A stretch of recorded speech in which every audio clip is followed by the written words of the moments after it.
Hey everyone, so this is my presentation on Running Down a Dream. I first want to start off with a summary of the film. This film is all about Tom Petty and his musical career. Uh, One of the things I really liked about the film was how it was broken down. It was broken down by his career, and it started from the beginning with Mudcrutch to Tom Petty and the Heartbreakers. It showed his whole discography. So I want to give a little information on Tom Petty. Tom Petty was born October 20th, 1950 in Gainesville, Florida. Tom Petty started playing music when he was 13 years old, but his interest started when he was 11. His aunt took him to the set of an Elvis movie because his uncle was working on it, and he had the opportunity to meet Elvis and met Elvis in person, which at the time Elvis was the king of rock.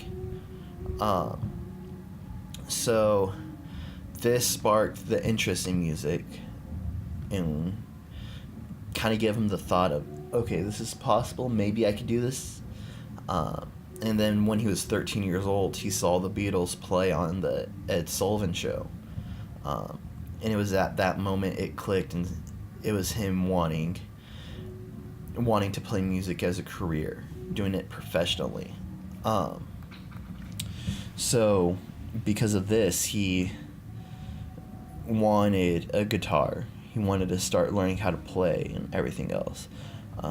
He talks about how his dad wasn't supportive of it, but one of the most supportive things his father did do was get him a guitar, and it was almost instantly when Tom knew that he wanted to play music. So he went around looking for anyone that could play instruments and was just trying to get a band together, and they would play dances and at bars and stuff like that. And this band led into Mudcrutch. Mudcrutch is Tom's first band he's played with.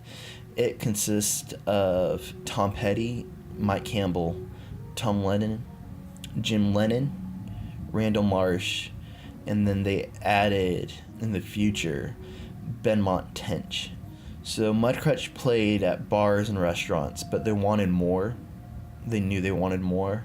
So this started them on planning a music festival at a farm that one of the members owned. And so that farm is now known as Mudcrutch Farms, but it is the birthplace of a festival that they started. So it was a free festival. They invited different bands out, got free food out there, and the first year it had over 1,500 people, which is crazy for a first year festival. And so the second year they did it was actually the last year they did it.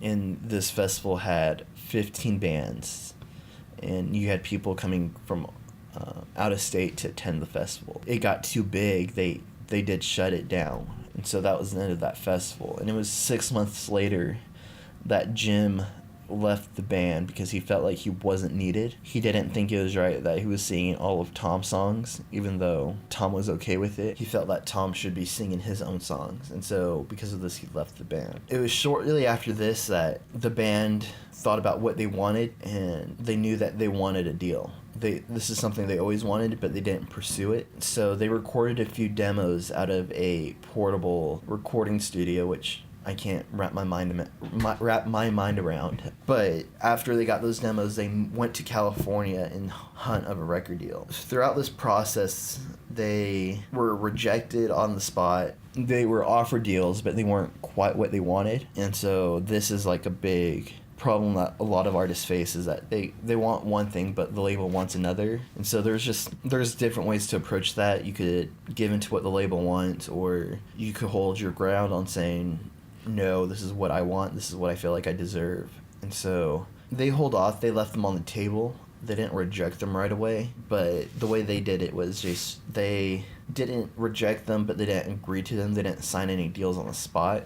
And so this led to them exploring their options. When they found the deal they wanted, Tom went back to Florida, talked to the band, and they were getting ready to move out to California when they got a call. And this call would be the deal they would end up taking without knowing it. This was with a label called Sheltered Records, because they liked the rep and that they felt like this is somewhere they could be, they ended up signing on a visit to one of the studios out in Oklahoma after meeting with a guy named Danny Cordell.